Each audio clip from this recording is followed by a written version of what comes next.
महात्मा गांधी। आधुनिक भारत के इतिहास में महात्मा गांधी महज एक नाम नहीं है, वह एक युग है। महात्मा गांधी एक दर्शन है, महात्मा गांधी एक व्यक्तित्व है।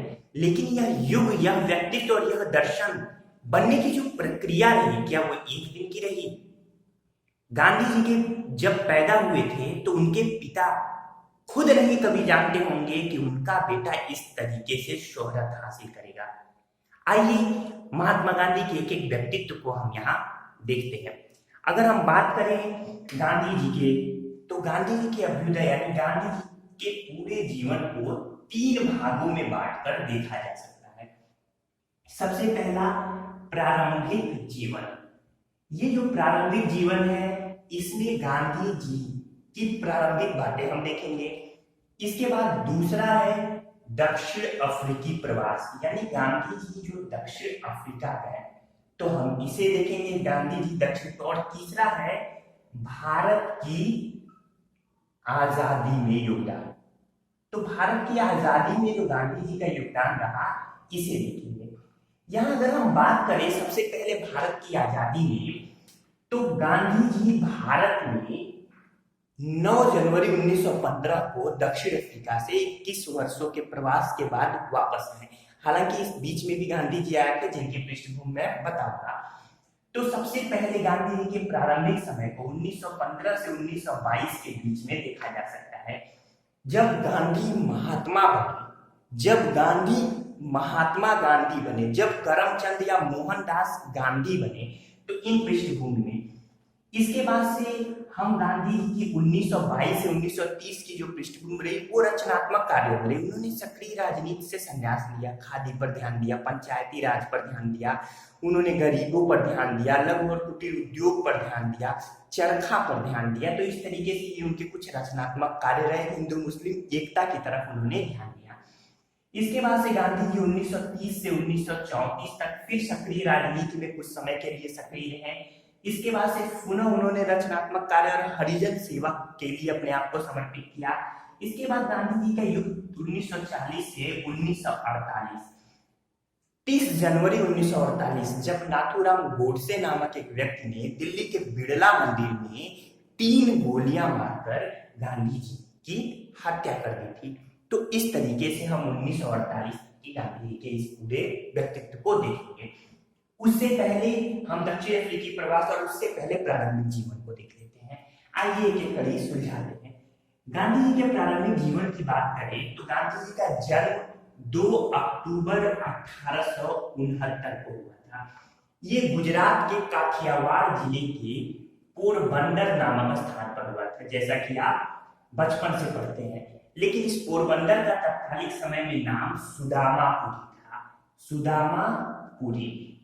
इस तरीके से गांधी जी का जन्म 2 अक्टूबर 1869 को सुदामापुरी यानी पोरबंदर में हुआ था। इनके पिता का नाम करमचंद गांधी था, करमचंद गांधी। तो ये करमचंद गांधी इनके पिताजी का नाम था। इसके बाद से मैं बताऊं कि इनके पिताजी की चौथी पत्नी, क्योंकि तत्कालिक समय में चूंकि ये अमीर घराने से संबंध रखते थे, तत्कालिक समय की परंपरा के अनुसार करमचंद गांधी ने 4 विवाह भी किया। तो इनकी चौथी पत्नी पुतली बाई, ये पुतली बाई से गांधी जी का जन्म हुआ, यानी गांधी जी की मां का नाम पुतली बाई था। पुतली बाई बड़ी घरेलू महिला थी, ये एक सात्विक विचारों वाली महिला थी, ईश्वर की भक्ति और ईश्वर में अपने आप को समर्पित रखती थी, घर परिवार पर बहुत अच्छे से ध्यान देती। तो इस तरीके से गांधी जी का के ऊपर जो प्रारंभिक छाप पड़ी उनके परिवार की पड़ी। गांधी जी को उनके पिता करमचंद गांधी मुनिया नाम से पुकारा करते थे। क्या? मुनिया।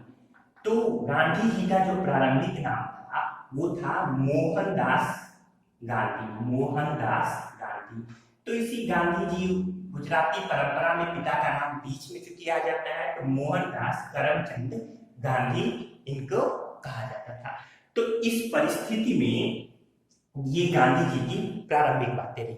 7 वर्ष की अवस्था में गांधी जी का अध्यापन शुरू हुआ, यानी 1869 के बाद 1876 में गांधी जी पहली बार प्राइमरी विद्यालय में इन्होंने दाखिला लिया। गांधी जी ने अपनी पढ़ाई पूरी की। पढ़ाई पूरी करने के बाद 1888 में गांधी जी ने 10वीं की परीक्षा उत्तीर्ण की, मैट्रिक की परीक्षा पास कर ली। लेकिन उससे पहले गांधी जी के जीवन की एकाध कुछ महत्वपूर्ण घटनाओं पे मैं प्रकाश डालना चाहूंगा, जिसमें 1885-86 की एक घटना है, जब चूंकि गांधी जी का परिवार वैष्णव धर्म को मानता था, जिस परंपरा के अनुसार वहां मांस भक्षण पूरी तरीके से वर्जित था, लेकिन दोस्तों के साथ 1885-86 में एक बार उन्होंने मांस भक्षण कर लिया। अपनी आत्मकथा में my experiment with the truth में गांधी जी ने इसे स्वीकार किया है और इसका प्रायश्चित भी किया। गांधी जी को ये बात अंदर अंदर पछूट रही थी। उन्होंने जाकर अपने परिवार में ये बात बताई। माता ने उनसे कसम ली कि वो कभी जीवन में मांस मदिरा का भक्षण नहीं करेंगे और ताउम्र गांधी जी ने ये कसम निभाई। इस तरीके से 1888 में जब गांधी जी की मैट्रिक की परीक्षा पास कर ली उन्होंने, तो अब इनके परिवार को गांधी जी के भविष्य को लेकर चिंता होने लगी। उसी समय 4 सितंबर 1888 को गांधी जी ब्रिटेन जाते हैं। लेकिन ब्रिटेन जाने की परिस्थिति मैं बता दूं कि गांधी जी के परिवार के एक मित्र रहे माओजी दवे। क्या? माओजी दवे। तो इन माओजी दवे ने गांधी जी के परिवार को ये सुझाव दिया कि गांधी जी को अब आगे की पढ़ाई, बैरिस्टरी की पढ़ाई के लिए इंग्लैंड भेजा गया। तत्कालीन समय में मैट्रिक के बाद बैरिस्टरी की पढ़ाई होती थी और ये पढ़ाई केवल और केवल तत्कालीन समय भारतीय परिस्थिति के अनुसार ब्रिटेन में हो रही थी। तो क्योंकि भारत ब्रिटेन का गुलाम था, तो इस तरीके से अब गांधी जी को 4 सितंबर 1888 को ब्रिटेन भेजा, यानी 4 सितंबर 1888 को गांधी जी ब्रिटेन गए। ब्रिटेन जाने के बाद से सबसे पहले तो उन्हें थोड़ा, चूंकि हालांकि यहाँ पे इन्होंने अंग्रेजी थोड़ी बहुत सीख ली थी, 1 साल का कोर्स भी किया था, फिर भी अभी थोड़ी दिक्कत आ रही थी, उतने पारंगत नहीं थे। इन्होंने चूंकि भारत से आए थे, तो इन्होंने अपने आप को 3 महीने तक अंग्रेजी रीति रिवाज में ढालने के लिए, स्मार्ट खुद को दिखने के लिए, जो कि तत्कालिक समय की परंपरा थी, कहीं ना कहीं आज भी ये परंपरा है। आप अच्छा सूट बूट पहने अंग्रेजी बोले तो आप स्मार्ट लगेंगे। तो उस समय इन्होंने नृत्य सीखा, जो अंग्रेजी जो नए नए आधुनिक नृत्य थे। इसके अलावा इन्होंने फ्रेंच भाषा सीखने का प्रयत्न किया। इसके अलावा इन्होंने कई तरह की अन्य गतिविधियां भी ये नए नए तरीकों से सीखने की कोशिश की। पर 3 महीने में ही गांधी जी को पता चल गया कि ये चीजें उनके लिए नहीं है और गांधी जी इन सब चीजों को उन्होंने त्याग दिया। अंततः उन्हें यहाँ बैरिस्ट्री में नामांकन हुआ। 1891 में इनकी बैरिस्ट्री पूरी हुई। 3 साल की बैरिस्ट्री के बाद, यानी वकालत के बाद, गांधी जी पुनः भारत आए। गांधी जी 1891 में जब भारत आते हैं, तो भारत में वो भारतीय कोर्ट में वकालत करने के लिए जाते हैं। एक प्रसंग मैं आपको बताऊं कि गांधी जी एक मुवक्किल का मुकदमा लड़ने के लिए जब अदालत में गए, तो जज साहब के सामने गांधी जी कुछ बोल ही नहीं पाए। कहा जाता है कि तत्कालीन समय का जो ये 22-23 साल का नवयुवक था, ये काफी ही लज्जाशील था, काफी अंतर्मुखी था। वो बहुत ज्यादा बोलता नहीं था, कम बोलता था, लोगों के सामने डर सा जाया करता था। तो ये जो 21-22 साल का जो लड़का था और जो जिस गांधी को हम जानते हैं, दोनों में बहुत फर्क है। इस 21-22 साल के लड़के से गांधी बनने की परंपरा हम क्रमागत ढंग से देख रहे हैं। तो इस तरीके से गांधी जी कोर्ट से बाहर ही नहीं आए, बल्कि उन्होंने अपने मुवक्किल के पैसे भी लौटा दिए। यहाँ पे उन्हें दिक्कत जो आ रही थी, प्रैक्टिस उतनी नहीं थी, इस कारण से अब उनका परिवार चिंतित था। इस समय तक उनके पिता की मृत्यु हो गई थी, उनके माता की भी मृत्यु हो गई थी। तो इस तरीके से इनके बड़े भाई ही परिवार की जिम्मेदारी निभा रहे थे। तो गांधी जी जब 1891 ईस्वी में जब ये विफलता और तमाम कंडीशंस दिखी, तो उसी समय 1892-93 की बात है, गांधी जी के पारिवारिक, उनके बड़े भाई के पारिवारिक जो मित्र रहे दादा अब्दुल्ला ने उनके बड़े भाई को परामर्श दिया कि मेरा एक मुकदमा है, बहुत महत्वपूर्ण नहीं है, दक्षिण अफ्रीका में है, तो उस मुकदमे की पैरवी के लिए गांधी चले जाएं, तो इसी बहाने वो कुछ सीख भी लेंगे। अगर वो हार भी जाए तो उससे मुझे कोई बहुत फर्क नहीं पड़ेगा।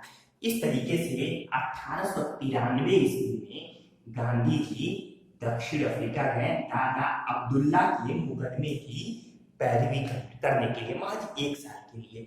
और यहीं पे कहा जाता है कि जब आपके पास कुछ बदलना होगा तो समय सभी व्यक्ति को एक बार मौका देता है। इन्हें भी मौका मिला उन चुनौतियों से जूझने का। बहुत सारे लोग चुनौतियों से जूझे बिना ही खुद को समर्पण कर देते हैं उस तत्कालिक समय में लीक से हटकर काम करने का। आइए आगे बढ़ते हैं। 1893 में गांधी जी दक्षिण अफ्रीका गए। दक्षिण अफ्रीका की कहानी को हम यहाँ देखते हैं। 1 वर्ष के लिए गांधी जी दक्षिण अफ्रीका गए। भाई बड़े घराने से थे।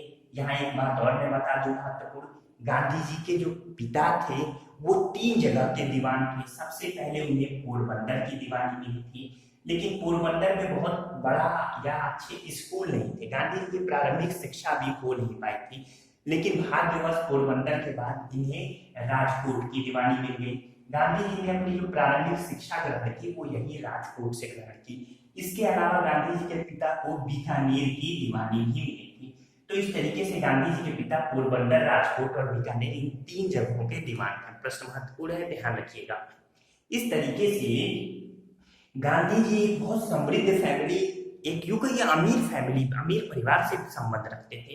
जब गांधी जी दक्षिण अफ्रीका गए तो नस्ल भेद दक्षिण अफ्रीका के रग रग में बसा हुआ था। वहां गोरों की सरकार थी, अंग्रेजों की सरकार थी।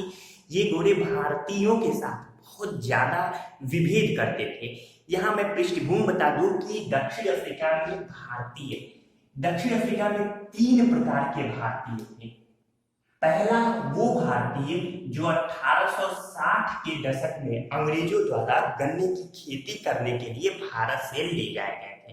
अनुबंध के तहत वो भारत से ले जाए गए थे कि इतने सालों के लिए ये वहां खेती करेंगे, यानी मजदूरी करेंगे। दूसरे वे भारतीय जो इनके साथ, यानी ये जो मजदूर थे इनके साथ, क्योंकि ये मान लीजिए मजदूर है किसी ना किसी, जैसे अगर कोई व्यक्ति सऊदी अरब या कहीं भी अपना काम कर रहा है तो वो नहीं दूसरे अपने गांव देहात में से अन्य लोगों को भी बुलाता है, वीजा वगैरह की परमिशन दिलाता है। तो इस तरीके के जॉब वगैरह भी वहां दिलाता है। तो इस तरीके से तत्कालीन समय में ये जो मजदूर गए थे तो इन्होंने अपने गांव, अपने क्षेत्र के कुछ लोगों को, ये जो लोग थे ये मुख्य रूप से मुस्लिम थे, जिन्हें मैमन मुस्लिम भी कहा जाता है। याद रखिएगा, ये प्रश्न महत्वपूर्ण है। मैमन मुसलमान। तो ये जो मैमन मुसलमान थे ये वो थे जो इनके साथ 1860 के दशक में गए मजदूरों के साथ या उनके बुलाने पे वहां गए नौकरी चाकरी या फिर मजदूरी की तलाश में। और तीसरा वर्ग वो था जो अनुबंध समाप्त होने के बाद, यानी अनुबंध समाप्त हो चुका था क्योंकि यहाँ इनके विवाह वगैरह भी ये हुए थे और तमाम, तो अनुबंध समाप्त होने के बाद ये यहीं पर दक्षिण अफ्रीका में ही रह रहे थे। तो ये 3 वर्ग था। तीनों वर्ग की स्थिति बड़ी खराब थी। मैं यहाँ कुछ बातें बता दूं कि जो भी भारतीय मजदूर वर्ग थे या जो काले रूप में थे, आप यूं समझ लीजिए, क्योंकि गोरे और काले यही 2 विभेद थे, वहां नस्ल भेद चलता था। जो ब्रिटेन के नहीं थे वो सब काले थे, यानी भारतीय विशेष रूप से।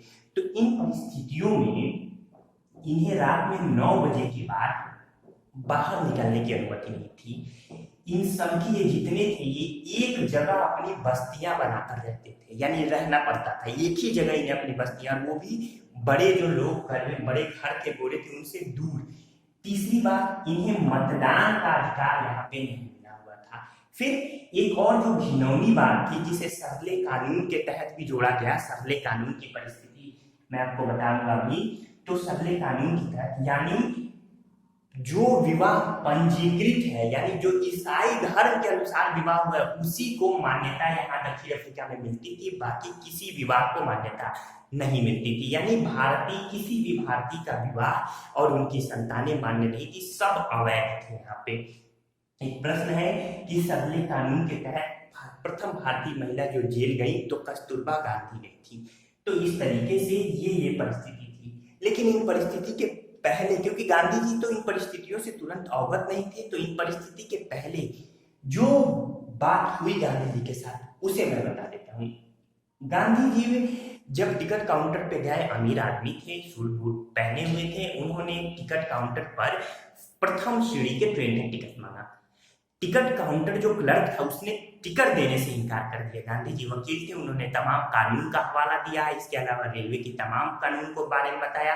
अंततः काउंटर वाले ने उन्हें टिकट दे दिया। जब गांधी जी ट्रेन में बैठे, ट्रेन में जब गोरे आए तो उन्होंने गांधी जी को जो ट्रेन की फर्स्ट क्लास की बोगी थी उसे धक्के मारकर उसे बाहर निकाला। उन्होंने कहा नहीं, तुम यहाँ नहीं बैठ सकते। हालांकि एक गोरे ने जब इसका सपोर्ट भी किया, कहीं बड़ी बामुशक्कत कुछ दूर तक गांधी जी उस डिब्बे में बैठे रह पाए। इस तरीके से अंततः दक्षिण अफ्रीका के पीटर मारिट्सबर्ग ये रेलवे स्टेशन, जहां पे गांधी जी को धक्के मारकर ट्रेन से बाहर निकाल दिया गया।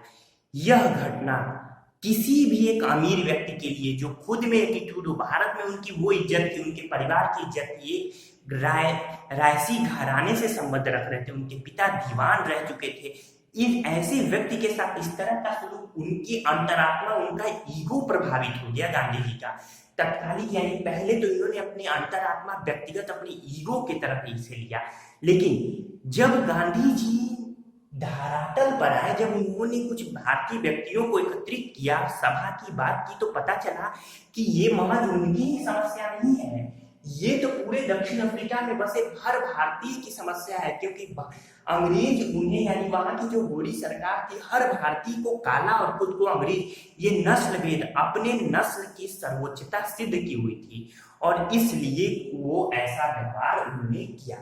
गांधी जी इससे बड़े ही ज्यादा दुखी हुए। गांधी जी जो 1 साल के लिए महज आए थे 1893 में, अब 94 में उन्हें जाना था, लेकिन गांधी जी नहीं गए, और 1894 से गांधी जी ने अपनी लड़ाई यहाँ शुरू कर दी। 1894 में सबसे पहले गांधी जी ने, यहाँ पे ये सब पॉइंट महत्वपूर्ण है, नटाल इंडियन कांग्रेस की स्थापना की। नटाल इंडियन कांग्रेस, ये नटाल वहां पे एक जगह है दक्षिण अफ्रीका, नटाल विधान परिषद भी वहां थी। तो 1894 में गांधी जी ने नटाल इंडियन कांग्रेस की स्थापना की, और इसी के द्वारा, चूंकि कांग्रेस ये जो नाम है ये अमेरिका की जो संसद है उसके नाम से लिया गया है, तो नटाल इंडियन कांग्रेस की उन्होंने स्थापना की।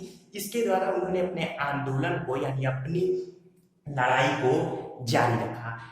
इसके बाद गांधी जी लगातार प्रयत्नशील रहे। एक बात मैं आपको बता दूं कि 1896 में, क्योंकि इसके बाद जब गांधी जी अपने जो विरोध था उसे आगे बढ़ा रहे थे, तमाम लोगों को, तमाम भारतीयों को अब एक साथ इकट्ठा कर रहे थे, अंग्रेज सरकार जो वहाँ, यानी गोरों की जो दक्षिण अफ्रीका में सरकार थी, उन्होंने भी गांधी जी का और ये सब दमन करना शुरू किया। तो इन परिस्थितियों में 1896 में गांधी जी भारत आए। यहाँ पे 6 माह तक गांधी जी 1896 में रहे। फिर वो अपनी पत्नी और अपनी पुत्र के साथ, 2 पुत्र इस समय गांधी जी के थे, 2 पुत्रों के साथ वापस चले गए दक्षिण अफ्रीका। यहाँ बताना जरूरी है कि महज 13 साल की उम्र में गांधी जी का विवाह कस्तूरबा गांधी से हुआ था। जब उनकी उम्र 7 वर्ष थी तो कस्तूरबा से उनकी सगाई हो गई, और 13 वर्ष की उम्र में गांधी जी का विवाह कस्तूरबा गांधी, यानी कस्तूरबा गांधी के साथ हुआ। तो इस तरीके से गांधी जी के कुल 4 पुत्र थे। ये भी मैं आपको बताऊंगा क्रमागत ढंग से। हरिलाल उनके बड़े पुत्र का नाम था। इसके बाद से हरिलाल के बाद रामदास, फिर मणिलाल, फिर देवदास। तो हरिलाल, रामदास, फिर मणिलाल और देवदास, ये 4 उनके पुत्र थे। तो इस तरीके से 1896 में गांधी जी पहली बार जाने के बाद दक्षिण अफ्रीका भारत आए।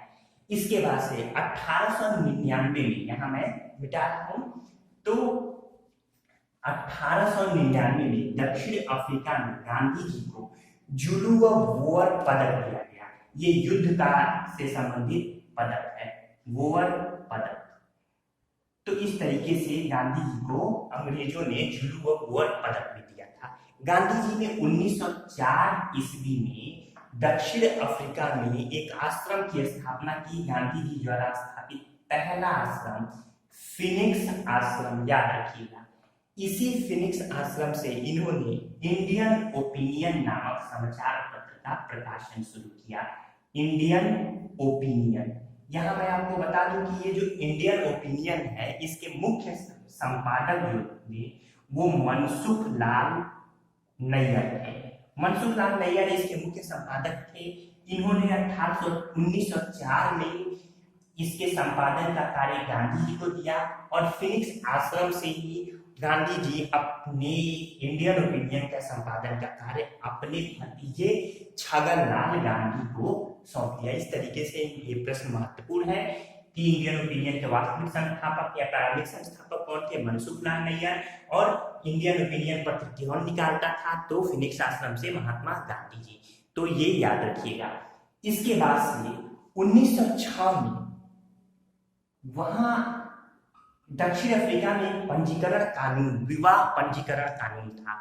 अब यहाँ पे जो परिस्थितियां बनी कि दक्षिण अफ्रीका में एक पंजीकरण यानी एक पत्र प्रोवाइड हो रहा था, दिया जा रहा था हर भारतीय को, और प्रत्येक भारतीय को उसे अपने साथ 24 घंटे रखना था। इसके अलावा दक्षिण अफ्रीका में केवल वही विवाह मान्य थे जो कि ईसाई रीति रिवाज से किए गए थे। इसके अलावा हिंदू, मुस्लिम, पारसी सभी के विवाह अवैध थे, उनसे होने वाली संतानें अवैध थी। गांधी जी लगातार इसके लिए प्रयासरत थे। एक दक्षिण अफ्रीका में गोरों का दमन चक्र भी चला। 1906 में गांधी जी ने सबसे पहले सत्याग्रह, नॉन ओबीडियंस, तो सबसे पहले इन्होंने सत्याग्रह का प्रयोग किया। कहीं ना कहीं असहयोग आंदोलन की भूमिका रही। प्रश्न महत्वपूर्ण है कि सत्याग्रह का सर्वप्रथम प्रयोग गांधी जी ने कहा किया? तो 1906 में दक्षिण अफ्रीका में किया।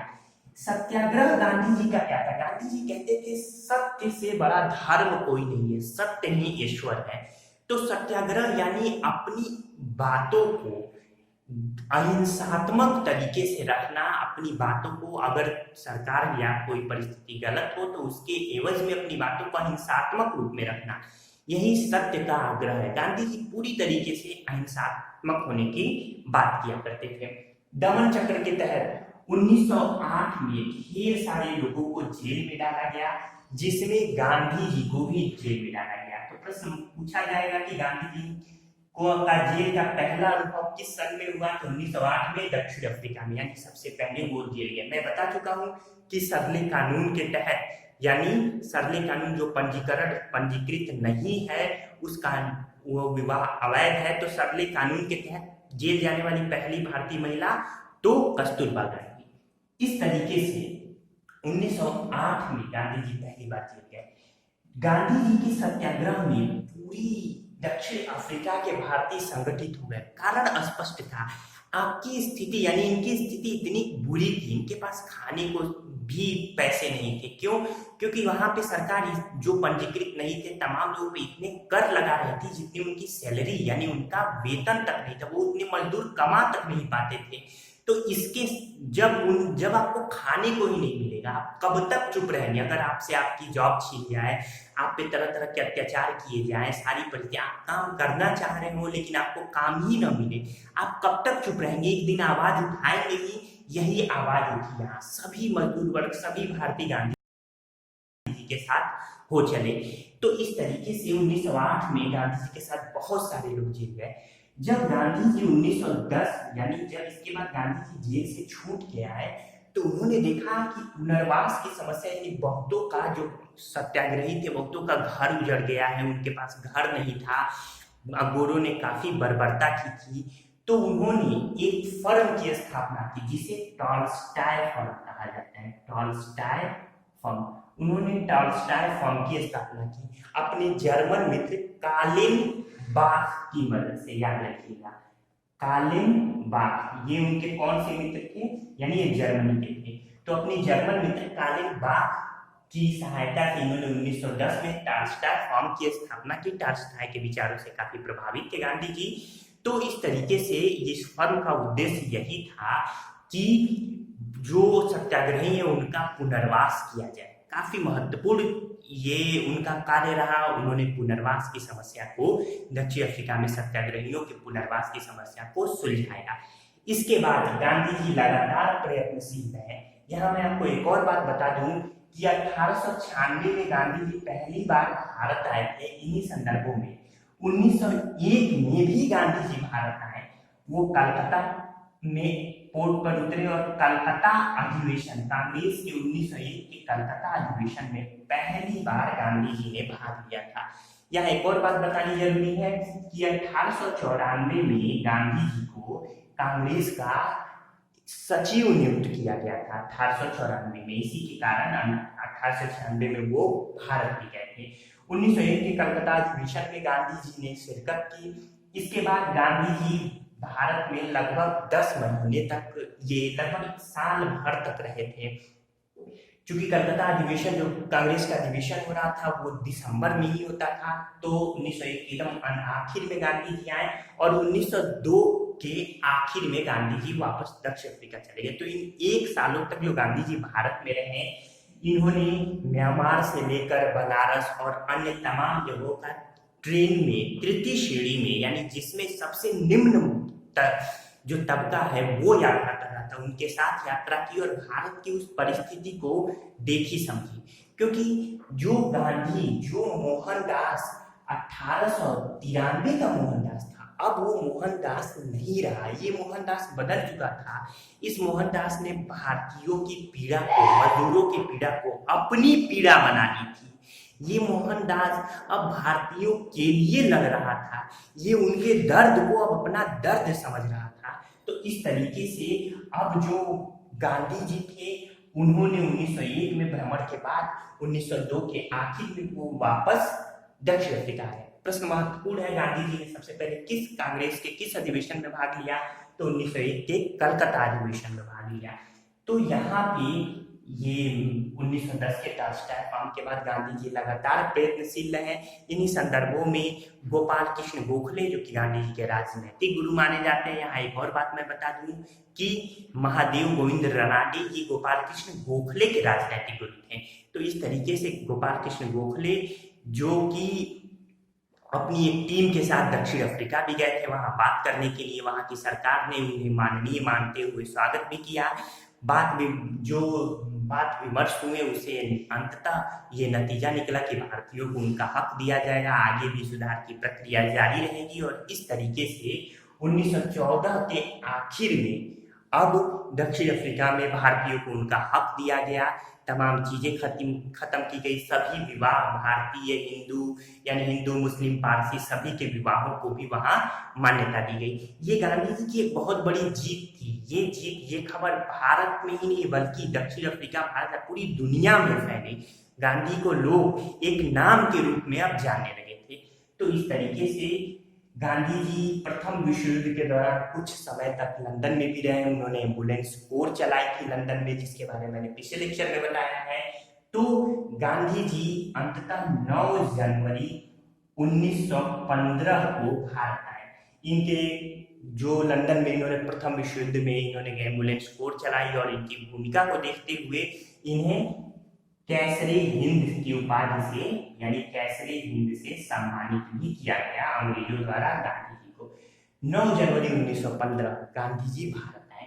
तो ये पूरी की पूरी दक्षिण अफ्रीकी प्रवास के दौरान गांधी बने उसके बारे में मैंने बताया कि गांधी समय कितना बलवान होता है। यहाँ देखिए कि जो गांधी का पढ़ाई लिखाई में मन नहीं लगा। एक और बात मैं बताऊं, गांधी जी प्रारंभ में डॉक्टर बनना चाहते थे, लेकिन चूंकि गांधी जी का परिवार वैष्णव था, जिसमें जैन धर्म की परंपरा मानी जा रही थी, इसके अनुसार गांधी जी डॉक्टरी का पेशा नहीं कर सकते थे, क्योंकि उसमें चीर फाड़ और तमाम तरीके की परिस्थितियां थी।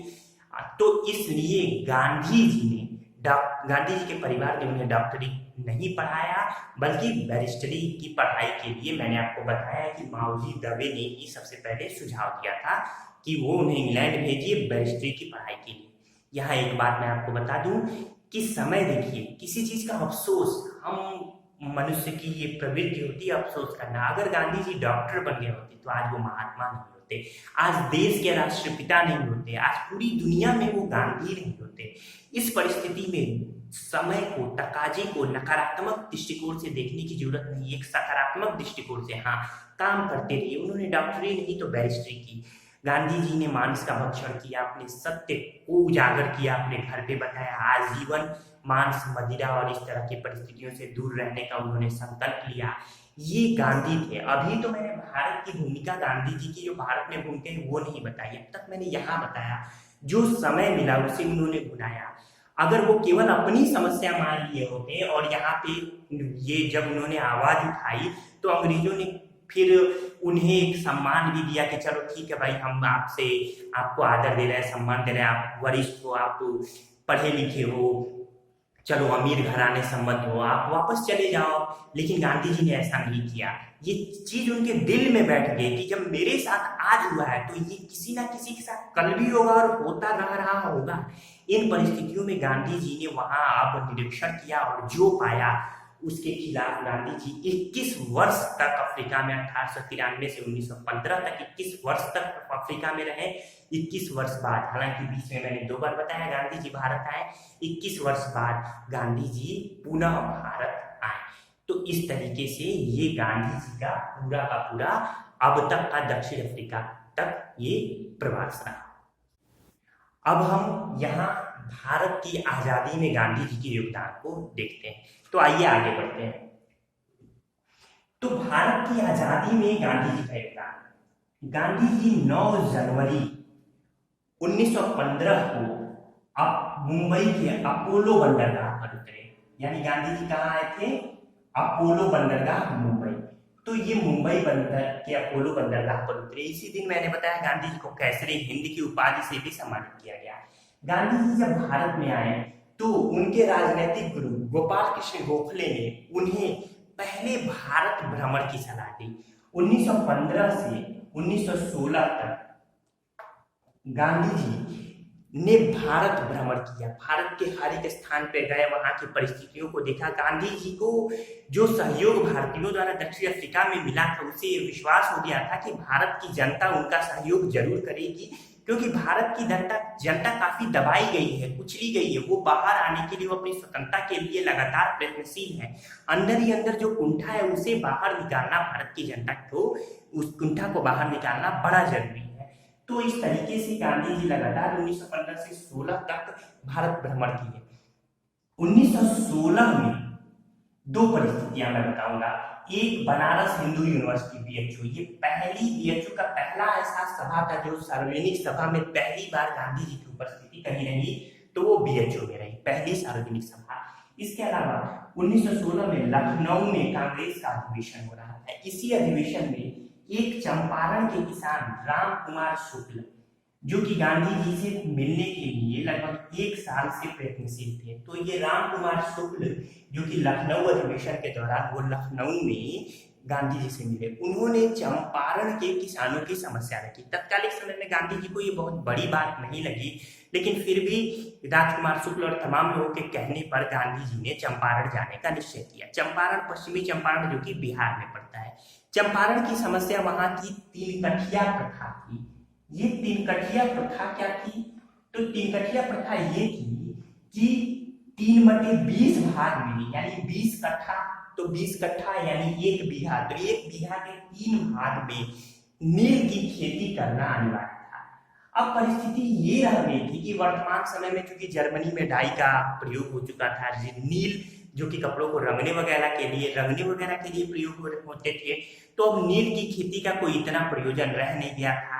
नील की खेती बहुत महंगी भी पड़ती थी। जितनी नील की खेती में समय बर्बाद होता था, पानी और तमाम परिस्थितियां, उसमें बहुत सारी ये धान वगैरह की खेती हो जाया करती थी। नील और धान की खेती एक ही साथ होती थी। तो अब इससे ये होता था, नील की खेती के चक्कर में धान की उपज ही बढ़िया नहीं हो पाती थी, धान की खेती ही नहीं हो पाती थी। वर्तमान समय में इससे कोई लाभ नहीं था। सत्य तो ये था कि जो मिल मालिक थे वो भी इससे अब उब चुके थे, लेकिन वो उनके ईगो की बात थी, इसलिए वो मजदूरों पर अत्याचार कर रहे थे और नील की खेती की परंपरा को समाप्त नहीं कर रहे थे। तो ये 3 कठिया प्रथा थी। गांधी जी जब चंपारण में आए तो वहां के जो ये मध्य चंपारण का जो शासन था, चंपारण के शासन ने इनसे यानी प्रशासन ने इनसे चंपारण में प्रवेश न करने के लिए कहा। लेकिन यही वो समय था, ध्यान रखिए, जब भारत के जो भी स्वतंत्रता के लिए या जो स्वराज के लिए लगे हुए हमारे लोग थे, उनको वो अचंभा दिखा। कैसा अचंभा? आइए मैं बताता हूँ। गांधी जी ने उस प्रशासनिक बात को मानने से इनकार कर दिया। देखिए, अब तक Tilak ji Annie Besant home rule लिख चला रहे थे 1916 में, तो 1917 में जब गांधी जी चंपारण गए, ये भले home rule league Tilak ji Annie Besant चला रहे थे, भले ये विरोध कर रहे थे, लेकिन जो भी आदेश अंग्रेजों की तरफ से आ रहे थे, प्रशासन की तरफ से, उसे इन्हें आंख मूंद कर मानना था, उसका विरोध नहीं करते थे। और अब तक कोई भी विरोध नहीं कर पाता था, लेकिन पहली बार गांधी जी ने खुलेआम इसका विरोध किया।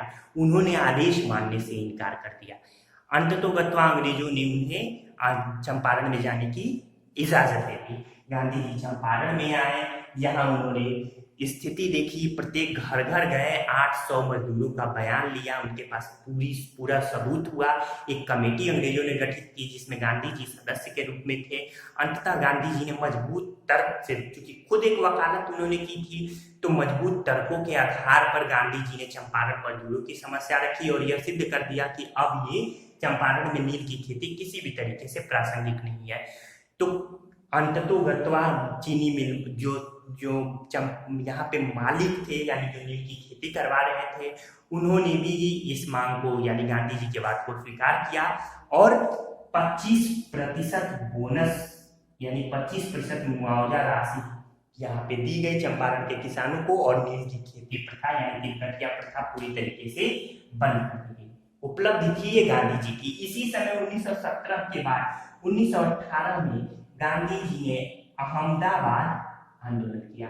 यहाँ एक बताना जरूरी है कि ये जो चंपारण आंदोलन था, यानी चंपारण, ये गांधी जी का भारत में पहला सत्याग्रह। प्रश्न पूछा जाता है, महत्वपूर्ण है, याद रखिएगा। पहला सत्याग्रह चंपारण। गांधी जी जब चंपारण गए तो अनुग्रह नारायण सिंह गए, डॉक्टर राजेंद्र प्रसाद, अभी डॉक्टर नहीं थे, राजेंद्र प्रसाद और तमाम लोगों ने इनकी वहां पे सहायता की थी, सहयोग किया था। तो गांधी जी का पहला सत्याग्रह भारत में चंपारण सत्याग्रह। इसके बाद 1918 का अहमदाबाद आता है। गांधी जी का पहला जो, ये पहले मैं इसे बता दूं कि ये जो अहमदाबाद है, तो ये प्लेग बोनस को लेकर हुआ। क्यों? तो ये प्लेग बोनस को लेकर हुआ। गांधी जी ने पहली बार जो भूख हड़ताल की, भूख हड़ताल, ये इसी समय की, क्योंकि यहाँ जो प्लेग या इस तरह की महामारी अगर फैल जाए तो उन्हें मजदूरों को उचित बोनस देना चाहिए था। प्रथम विश्व युद्ध के बाद का ये समय था, लेकिन मजदूरों को बोनस नहीं दिया गया, जिस कारण से मजदूर अपनी मांग रख रहे थे। गांधी जी ने यहाँ मजदूरों के साथ सहभागिता दिखाई। अंततः गांधी जी के भूख हड़ताल का प्रभाव पड़ा और अंततः जो मालिक थे, मिल मालिक थे यहाँ पे अहमदाबाद में, उन्होंने 35% बोनस मजदूरों को दिया और इस तरीके से अहमदाबाद हड़ताल समाप्त हो गई। तो पहली भूख हड़ताल की गांधी जी की, वो क्या थी, मैंने आपको बता दिया, अहमदाबाद हड़ताल। इसके बाद से चंपारण के बाद अहमदाबाद के बाद अब गांधी जी गुजरात में खेड़ा पहुंचते हैं। इन्हें ये भी 1918 का ही आंदोलन है। यहाँ खेड़ा में मैं आपको बताऊं तो खेड़ा के गांधी जी ने सबसे पहले असहयोग आंदोलन किया, नॉन ओबीडियंस। तो गांधी जी का पहले असहयोग आंदोलन ये जो खेड़ा में हुआ, खेड़ा की परिस्थिति ये थी कि यहाँ पे फसल बर्बाद हो गई थी, फिर भी अंग्रेज कर नहीं रहे थे। तो कर न देना, यानी गांधी जी ने कर न देने का आह्वान किया। काफी विचार विमर्श के बाद अंततः अंग्रेजों के द्वारा, अंग्रेज प्रशासन के द्वारा ये तय किया गया कि केवल उन्हीं किसानों से कर वसूला जाए जो देने के योग्य है, जो देने के योग्य नहीं है उनसे कर नहीं वसूला जाए। तो इस तरीके से गांधी जी का प्रारंभिक चंपारण, अहमदाबाद और खेड़ा, यानी सत्याग्रह, भूख हड़ताल और असहयोग, यानी यह असहयोग, ये तीनों ही गांधी जी की सफलता के भारत में मुख्य मार्गदर्शक रहे। गांधी जी की ख्याति पूरे देश में फैल गई थी। चंपारण आंदोलन के दौरान तो महिलाएं और पुरुष जो थे, गांधी जी की उन्होंने पूजा की, अगरबत्ती तक जलाए थे। तो इस तरीके से गांधी जी की जो ख्याति फैली, गांधी जी ये समझ चुके थे कि भारतीय जनमानस, जन चेतना उनका सहयोग कर रहा है।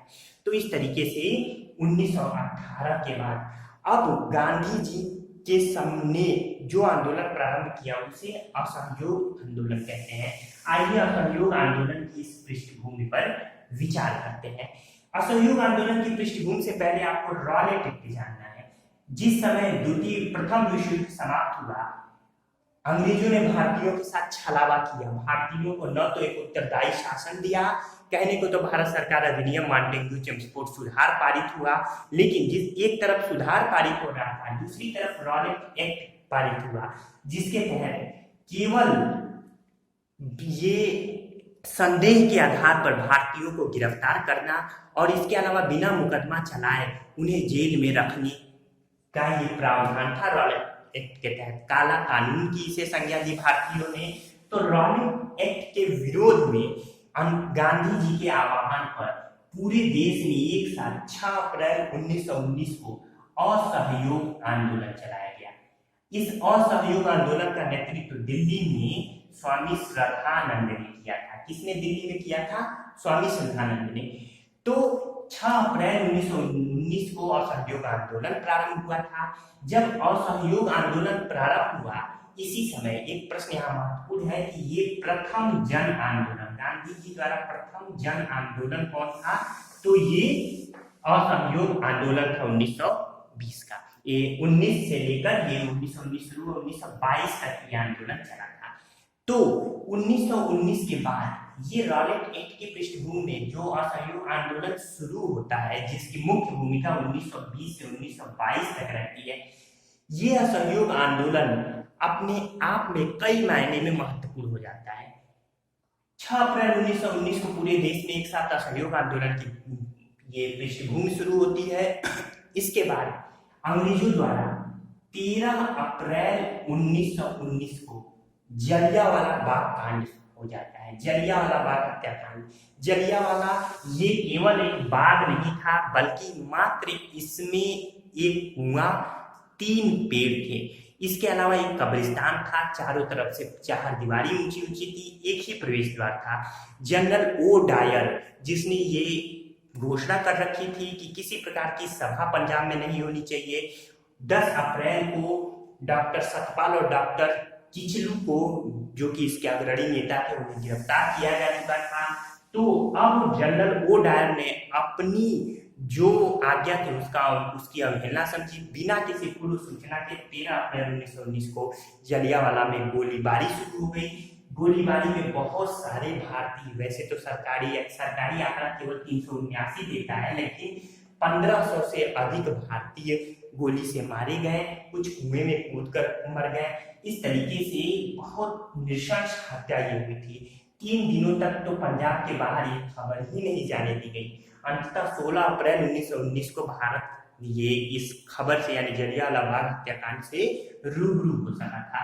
जलियांवाला बाग हत्याकांड की सबने पुरजोर निंदा की। गांधी ने, नेहरू ने, टैगोर ने, सबने अपनी उपाधियां लौटा दी।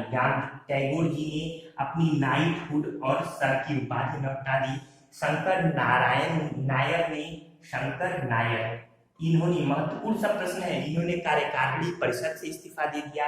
इसी के बाद जो असहयोग आंदोलन की पृष्ठभूमि रही, इसके तहत गांधी जी ने अपनी कैसरे हिंद की उपाधि त्याग दी। इसके अलावा जो उनको जुलू और गोवर की उपाधि दक्षिण अफ्रीका में अंग्रेजों द्वारा मिली थी, उसे भी उन्होंने त्याग दिया। तो ये सब रॉलेट एक्ट की पृष्ठभूमि रही।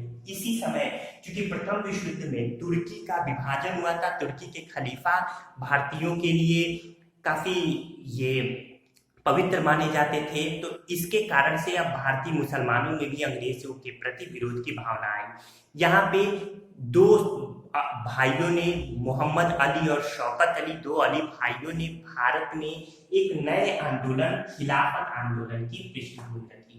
जिस समय यह असहयोग आंदोलन प्रारंभ हुआ, उसी समय खिलाफत और असहयोग आंदोलन जुड़ गया, क्योंकि तत्कालिक समय के जो ये भारतीय वर्ग के, कांग्रेस या उसे इतर गांधी वर्ग के जो नेता थे, जिसमें तिलक जी और ये, इन लोगों ने मुस्लिम और हिंदू एकता के रूप में अंग्रेजों के खिलाफ इसे देखा।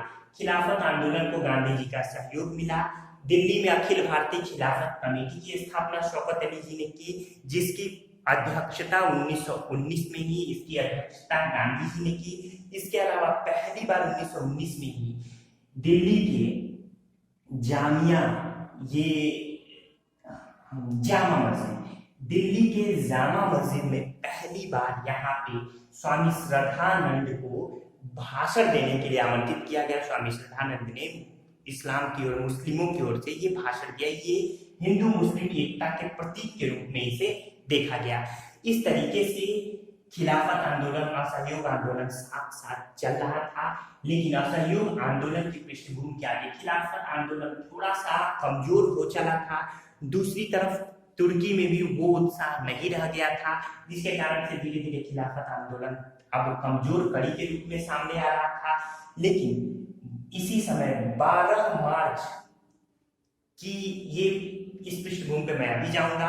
सबसे पहले मैं आपको बता दूं 13 मार्च 1922, तो 13 मार्च 1922 को ये गांधी जी की गिरफ्तारी हुई। 13 मार्च 1922 को जो गांधी जी की गिरफ्तारी हुई, कुछ स्रोतों में 10 मार्च भी है। इसके पहले की पृष्ठभूमि मैं आपको बताऊं कि गांधी जी की गिरफ्तारी का प्रयास अंग्रेज पहले से ही कर रहे थे, लेकिन असहयोग आंदोलन के दौरान गांधी जी काफी मजबूत होकर उभरे, काफी उन्हें सहयोग मिला था। इसी समय 4 फरवरी 1922 को गोरखपुर के चौरी चौरा नामक स्थान पर चौरी चौरा कांड हुआ, जहां उग्र भीड़ ने लगभग 22 पुलिस वालों को उनके थानों में ही जिंदा जला दिया। हालांकि इससे पहले पुलिस की तरफ से काफी बर्बरता की गई। 4 फरवरी 1922 को ये चौरी चौरा कांड के रूप में जाना जाता है। याद रखिएगा कि ये चौरी चौरा कांड कब हुआ था? 4 फरवरी 1922। कई किताबों में 5 फरवरी है, उसे दुरुस्त कर लीजिए। नया में बताते हैं कि चौरी चौरा कांड की वास्तविक तिथि 4 फरवरी 1922 है। तो इस तरीके से चौरी चौरा कांड के बाद 12 फरवरी को बारडोली में एक सभा हुई, जिसमें गांधी जी ने 12 फरवरी 1922 को ये असहयोग आंदोलन को वापस ले लिया। हालांकि गांधी जी की निंदा की गई। कई तत्कालिक समय के वीरों ने ये भी कहा कि गांधी जी क्यों एक जगह किए गए कार्यों की सजा दूसरे जगह के लोगों को दे रहे हैं। सुभाष चंद्र बोस, जवाहरलाल नेहरू, सभी ने गांधी जी की केवल इस वक्तव्य के, इस कार्य के लिए गांधी जी की निंदा भी की थी। तो इस तरीके से ये चौरी चौरा कांड के बाद गांधी जी ने असहयोग आंदोलन काफी पीड़ित हुए, क्योंकि वह ये अहिंसा को लेकर चलते थे। उनकी हिंसा जैन धर्म से प्रभावित थी। गांधी जी ने वापस ले लिया। परिस्थिति का फायदा उठाकर गांधी जी की कमजोर हुई स्थिति में 10 मार्च 1922 को गांधी जी को गिरफ्तार कर लिया गया और उन्हें दोषी मानते हुए 6 वर्ष की सजा भी दी गई। तो इस तरीके से ये पूरी की पूरी जो व्यवस्था रही, पूरी की पूरी जो पृष्ठभूमि रही, वो मैंने आपको बताया। हालांकि गांधी जी को महज 2 वर्ष बाद स्वास्थ्य कारणों से 5 फरवरी 1924 को जेल से रिहा कर दिया गया। जेल से रिहा होने के बाद इस समय तक कमाल पाशा तुर्की में कमाल पाशा ने खलीफा के पद को ही समाप्त कर दिया था, तो खिलाफत की बात अपने आप समाप्त हो गई थी। भारत की राजनीति थोड़ी अलग हो चुकी थी। यहाँ CR दास के नेतृत्व में स्वराज पार्टी का गठन हो गया था। तो इन सब परिस्थितियों में स्वराज पार्टी कांग्रेस के अंतर्गत ही अपनी, चूंकि ये विधानमंडलों में प्रवेश चाहती थी और प्रवेश हुआ भी, तो इस तरीके से अब परिस्थितियां ऐसी थी, गांधी जी ने उन परिस्थितियों के तहत सक्रिय राजनीति से संन्यास ले लिया और रचनात्मक कार्यों में अपनी भूमिका अदा करने लगे। रचनात्मक कार्य गांधी जी के क्या क्या रहे, मैंने शुरू में ही बताया, खादी वगैरह। इसके अलावा चरखा, हिंदू मुस्लिम एकता, शिक्षा पर उन्होंने ध्यान दिया। इसके अलावा पंचायतों पर, ग्रामीण क्षेत्रों में उन्होंने ध्यान दिया। देशीय यानी लघु और कुटीर उद्योगों की वकालत की। तो ये सब गांधी जी के कुछ रचनात्मक कार्य रहे। तो ये सब परिस्थिति आपने यहाँ देखी। इसके बाद थोड़ा जलियांवाला बाग हत्याकांड से संबंधित कुछ और बातें जान लेते हैं। जलियांवाला बाग हत्याकांड के बाद उसकी समीक्षा के लिए हंटर आयोग का गठन किया गया था अंग्रेजों की तरफ से। हंटर आयोग ने अपनी रिपोर्ट पेश की। भले उसमें जलियांवाला बाग हत्याकांड को गलत ठहराया, लेकिन ये प्रत्यक्ष रूप से इसका कोई प्रभाव नहीं पड़ा। और इसके बाद जो जनरल ओ डायर था, उसे तो इंग्लैंड में सम्मानित भी किया गया। इस तरीके से हंटर आयोग का गठन किया गया था जलियांवाला बाग हत्याकांड के बाद। कांग्रेस की तरफ से भी एक कमेटी बनाई गई थी, तहकीकात कमेटी। जलियांवाला बाग हत्याकांड की जांच करने के लिए कांग्रेस की तरफ से तहकीकात कमेटी बनाई गई थी, जिसके अध्यक्ष मदन मोहन मालवीय थे। इनके अन्य सदस्यों में मोतीलाल नेहरू, महात्मा गांधी जी भी थे। एक प्रश्न महत्वपूर्ण है, तहकीकात कमेटी ये जो बनी थी इसका प्रारूप लिखने का कार्य किसे सौंपा गया था? तो महात्मा गांधी को सौंपा गया था। तो इस तरीके से तहकीकात कमेटी के बारे में भी आपने जाना। जो रॉलेट एक्ट था उसे गांधी जी ने बिना वकील, ये भी महत्वपूर्ण है, बिना दलील, बिना वकील, बिना अपील और बिना दलील का कानून, बिना दलील का कानून कहा था, दलील का कानून। तो ये याद रखिएगा कि इस एक्ट के संदर्भ में गांधी जी ने बिना वकील, बिना अपील, बिना दलील का कानून का रॉलेट एक्ट के संदर्भ में।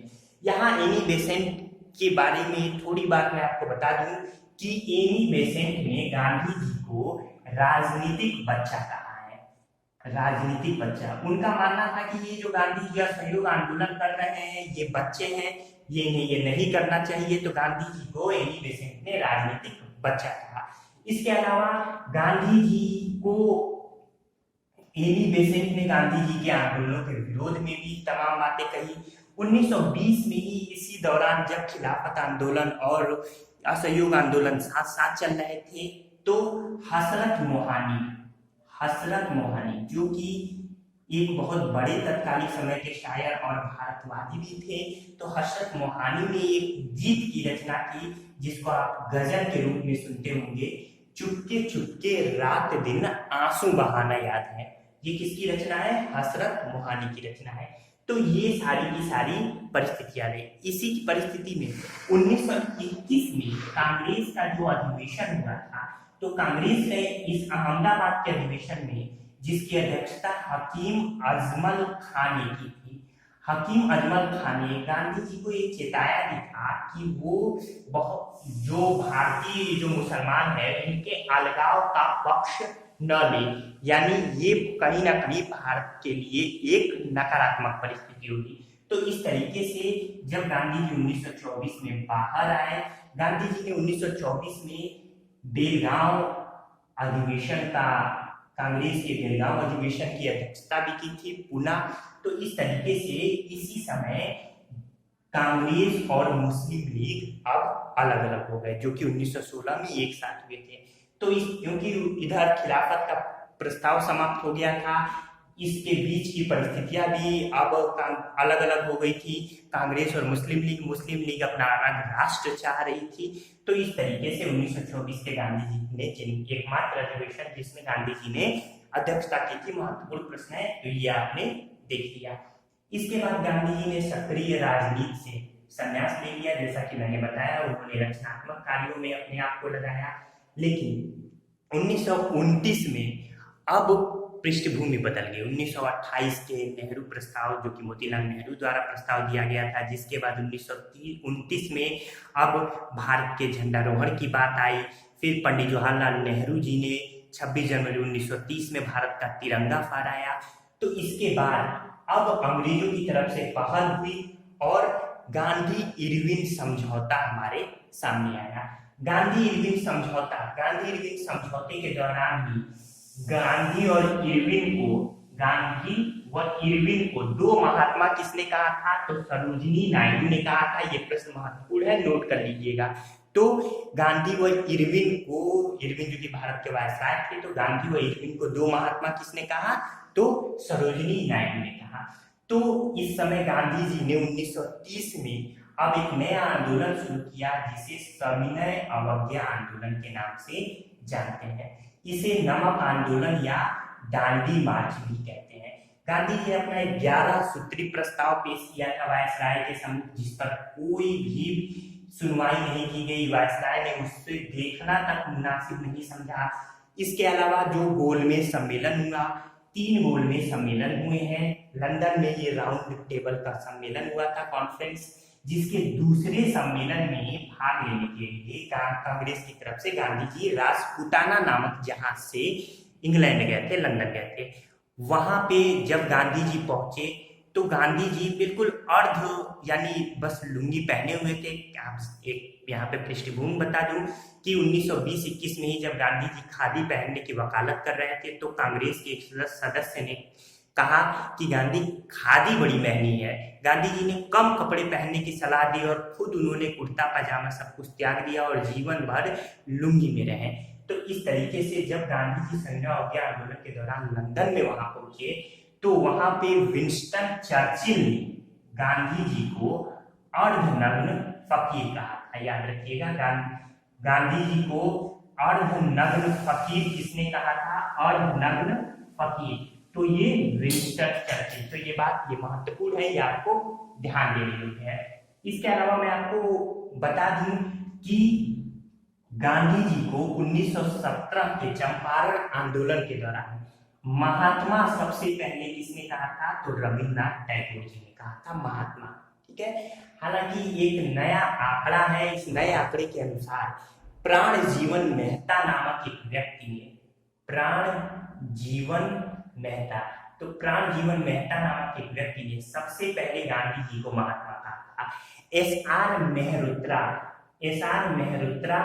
जो कि असम के एक लेखक है, इन्होंने अपनी पुस्तक the Mahatma and the doctor, the Mahatma and the doctor, इन्होंने अपनी पुस्तक मेहरुत्रा साहब ने the Mahatma and the doctor में ये रहस्य उद्घाटन किया है कि गांधी जी को सबसे पहले महात्मा प्राण जीवन मेहता ने कहा।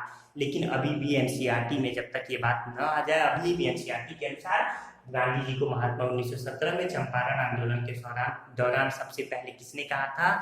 तो ये रविन्द्रनाथ टैगोर जी ने कहा था। तो उम्मीद है कि ये आप समझ पाए।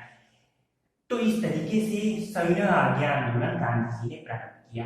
क्यों? क्योंकि उनकी बातें जो थी वो यहाँ से इंग्लैंड भी गए पर उनकी बातें नहीं मानी गई। तो इन सब संदर्भों में गांधी जी 12 मार्च 1900 जब उनका 11 सूत्री कार्यक्रम जो विफल हो गया, तो 12 मार्च 1930 को गांधी जी ने चेतावनी दी। ये इसके पहले ही गांधी जी ने चेतावनी दे दी थी कि वो नमक आंदोलन या नमक कानून तोड़ेंगे। तो यहाँ साबरमती आश्रम से, यहाँ आपको मैं बता दूं कि गांधी जी जब 1915 में वापस आए तो इन्होंने गुजरात में एक आश्रम की स्थापना की थी। बाद में यानी एक साल बाद इस आश्रम को साबरमती ले गए। 1916 में साबरमती नदी के किनारे उन्होंने अपने आश्रम, अपनी ही जमीन पर अपना आश्रम बसाया।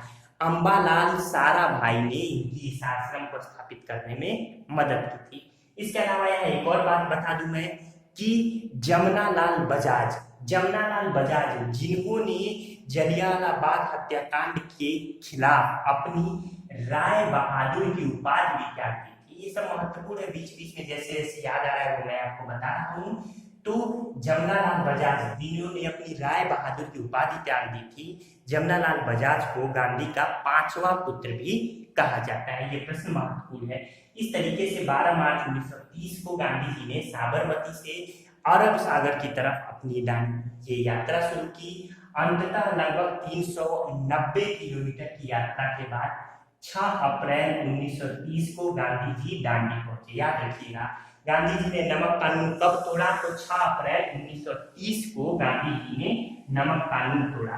गांधी जी दांडी पहुंचे। नमक कानून यानी नमक पर सबका अधिकार हो, कोई अन्य नमक, तत्कालीन समय में अंग्रेज नमक बनाने पर एकाधिकार रखे हुए थे। तो इस तरीके से गांधी जी अरब सागर के पास में पहुंचे। ये पश्चिम में, ये अरब सागर गुजरात की सीमा, दांडी वहां पहुंचे और इस तरीके से वहां उन्होंने ये नमक कानून तोड़ा। यानी गांधी जी ने नमक कानून कब तोड़ा था? तो 6 अप्रैल 1930। 6 अप्रैल 1930 को इन्हें गिरफ्तार भी कर लिया गया। धर्षणा में नमक आंदोलन का जो नेतृत्व था वो सरोजिनी नायडू ने किया। इसके अलावा सी राजगोपालाचारी ने मद्रास में इसका नेतृत्व किया था। पूरे देश में इसकी ये संविधान अवज्ञा आंदोलन, दांडी मार्च की लहर चली। इस तरीके से गांधी जी का ये संविधान अवज्ञा आंदोलन भी सफल रहा। नमक कानून को लेकर अंग्रेजों ने नियम बनाए और अंततः 1930 में गांधी जी जो असहयोग आंदोलन को लेकर आगे चल रहे थे, काफी निर्ममता से इस असहयोग आंदोलन का दमन किया गया। गांधी जी पहले ही जेल में बंद थे। गांधी जी अंग्रेजों ने निर्ममता से इस आंदोलन का दमन किया और अंततः 1932 में गांधी जी ने इस आंदोलन को समाप्त करने की घोषणा की, जिसकी औपचारिक रूप से 1934 में यह आंदोलन समाप्त हुआ। इससे पहले गांधी समझौता होता है, उसके पहले पूना समझौता भी होता है। पूना समझौता सांप्रदायिक पंचायत यानी आरक्षण में आरक्षण, जो हिंदू आरक्षण था उसमें अब एससी के लिए, यानी अब जो एससी के लिए आरक्षण था विधानमंडलों में या उसे 71 से बढ़ाकर 148 कर दिया गया। तो इस तरीके से 71 से ये 148 कर दिया गया। तो यहाँ पे आपने सारी बातें जान ली। ये था पूना समझौता जो कि गांधी और अंबेडकर के बीच हुआ। इसके बाद से 1934 के बाद गांधी जी ने सक्रिय राजनीति से संन्यास ले लिया। गांधी जी हरिजन सेवा में लग गए। इसके अलावा वो रचनात्मक कार्य भी करने लगे। इसके बाद से गांधी जी इसी समय ये अपने हिंद स्वराज और तमाम पत्र के माध्यम द्वारा तमाम बातें भी लिखा करते थे। इसके बाद से 1939 में जब कांग्रेस के अध्यक्ष के लिए मतदान हो रहा था, पहली बार मतदान हुआ, तो गांधी जी की तरफ से पट्टाभी सीतारामैया खड़े हुए थे, लेकिन पट्टाभी सीतारामैया जी की हार हुई थी। सुभाष चंद्र बोस जी की इसमें जीत हुई थी। 1940 में गांधी जी ने व्यक्तिगत सत्याग्रह आंदोलन चलाया। व्यक्तिगत सत्याग्रह को दिल्ली चलो आंदोलन भी कहते हैं। इसके तहत प्रत्येक व्यक्ति अपना एक जन समूह के साथ गांवों से होकर निकलेगा। अगर उसे गिरफ्तार कर लिया गया तो जेल में चला जाएगा, गिरफ्तार नहीं किया गया तो दिल्ली तक पहुंचेगा। प्रथम सत्याग्रही, महत्वपूर्ण प्रश्न है, प्रथम सत्याग्रही विनोबा भावे थे, द्वितीय सत्याग्रही जवाहरलाल नेहरू और तृतीय सरदार वल्लभ भाई पटेल है। व्यक्तिगत सत्याग्रह के बाद गांधी जी ने 1942 में भारत छोड़ो आंदोलन का नारा के दौरान करो या मरो का नारा दिया। गांधी जी के आह्वान पर भारत छोड़ो आंदोलन 9 अगस्त 1942 को शुरू होने वाला था। 8 अगस्त को मुंबई में ये भूमिका तैयार की गई थी। संपूर्ण भारत में 9 अगस्त को भारत छोड़ो आंदोलन प्रारंभ होगा, लेकिन ऑपरेशन जीरो आवर के तहत अंग्रेजों ने 9 अगस्त की सुबह ही गांधी जी सरीखे जवाहरलाल नेहरू और तमाम लोगों को गिरफ्तार कर लिया। गांधी जी को आगा खां, पूना के आगा खां पैलेस में बंद किया गया। यहीं आगा खां में जेल के दौरान इनकी पत्नी की मृत्यु भी हुई। इसके अलावा देसाई साहब की भी मृत्यु हुई। दोनों लोगों की समाधि इसी आगा खां पैलेस में पूना में है। तो इस तरीके से 9 अगस्त को जब यह आंदोलन प्रारंभ हुआ तो ये जनता द्वारा प्रतिनिधित्व किया गया। करो या मरो, डू और डाई का नारा गांधी जी ने इसमें दिया था। भले ही यह आंदोलन सफल नहीं रहा हो, लेकिन इस बात से इस आंदोलन का इनकार नहीं किया जा सकता कि महज 5 वर्ष बाद ही भारत को सफलता मिल गई थी। तो इस तरीके से भारत छोड़ो आंदोलन ने बहुत व्यापक रूप से अंग्रेजी सत्ता को प्रभावित किया था। अब अंग्रेजी सत्ता ये जान गई थी कि एक कुशल नेता के बगैर भी भारतीय अपने हक की लड़ाई के लिए आगे बढ़ेंगे। तो इस तरीके से ये पूरी की पूरी भूमिका रही महात्मा गांधी जी के बारे में। कुछ प्रश्नों पर जो कि महत्वपूर्ण आपके एग्जाम में पूछे जाते हैं उन पर हम विचार कर लेते हैं। गांधी जी पर सर्वाधिक प्रभाव जो प्रारंभिक दक्षिण अफ्रीका में पड़ा था वो एडविन अर्नाल्ड की पुस्तक, एडविन अर्नाल्ड, इनकी 2 पुस्तकों का, एक सॉन्ग ऑफ सिलेस्टल और दूसरा लाइट ऑफ एशिया। तो एडविन अर्नाल्ड की सॉन्ग ऑफ सिलेस्टर और लाइट ऑफ एशिया, इन दोनों पुस्तकों का प्रारंभिक अध्ययन गांधी जी ने दक्षिण अफ्रीका के दौरान किया था। मैंने आपको बताया कि गांधी जी को राजनीतिक बच्चा किसने कहा था, एनी बेसेंट ने कहा था। इसके अलावा गांधी जी और इरविन को 2 महात्मा सरोजिनी नायडू ने कहा, अर्धनग्न फकीर विंस्टन चर्चिल ने कहा। टैगोर को गुरुदेव की उपाधि किसने दी थी, महात्मा गांधी ने दी थी, ये भी महत्वपूर्ण है। गांधी जी एकमात्र किस अधिवेशन में उन्होंने भाग लिया, 1924 के बेलगांव अधिवेशन में उन्होंने भाग लिया। यहाँ गांधी जी के कुछ प्रमुख पत्र देख लेते हैं जो कि आपकी परीक्षा में पूछे जाते हैं। एक यंग इंडिया, फिर हरिजन, इसके अलावा नवजीवन, इसके अलावा हिंद स्वराज के अलावा my experience with truth, experience आप हिंदी में भी लिख सकते हैं, विद ट्रूथ। तो इस तरीके से ये यंग इंडिया, हरिजन, नवजीवन, हिंद स्वराज और माई एक्सपेरिमेंट विद ट्रूथ, ये गांधी जी के 5 महत्वपूर्ण प्रश्न हैं। जैसा कि आप जानते हैं कि 30 जनवरी 1948 को 3 गोलियों के द्वारा गांधी जी की नाथूराम गोडसे ने दिल्ली के बिरला मंदिर में हत्या कर दी थी। इसके बाद से एक और प्रश्न महत्वपूर्ण है यहाँ पे, 1931 में कराची अधिवेशन कांग्रेस का हुआ था जिसमें सरदार वल्लभ भाई पटेल ने अध्यक्षता की थी। इसी अधिवेशन में गांधी जी ने कहा था, गांधी मर सकते हैं परंतु गांधीवाद सदैव बना रहेगा। क्या? गांधी मर सकते हैं परंतु गांधीवाद सदैव बना रहेगा। किस अधिवेशन में कहा था? 1931 के कराची अधिवेशन में। गांधी जी ने न्यास का सिद्धांत दिया था, न्यास यानी प्रिंसिपल ऑफ ट्रस्टीशिप। ये प्रिंसिपल ऑफ ट्रस्टीशिप क्या था? तो न्यास का सिद्धांत ये था कि जो मालिक है, मिल मालिक है या जो भी मालिक है, वो अपनी आवश्यकता से थोड़ा अधिक संपत्ति अपने पास रखकर शेष संपत्ति को अपने मजदूरों में, तमाम उन सहयोगियों में बांट दे जिन्होंने उन मालिकों को आगे यहाँ तक बढ़ाने में मदद की है। तो यही गांधी जी के न्यास का सिद्धांत था, ताकि हर एक तबका अपने अच्छे जीवन शैली को जी सके। यही गांधी जी के न्यास का यानी ट्रस्टीशिप का सिद्धांत था। तो इस तरीके से गांधी जी ने अपने दर्शन के द्वारा भारतीयों को, गांधी जी के तमाम दर्शन नीति निर्देशक तत्वों में दिखाई पड़ते हैं। गांधी जी ने शराबबंदी पर भी पाबंदी लगाने की मांग की अंग्रेजों से, नीति निर्देशक तत्वों में अनुच्छेद 47 के तहत भी इसे शामिल किया गया है।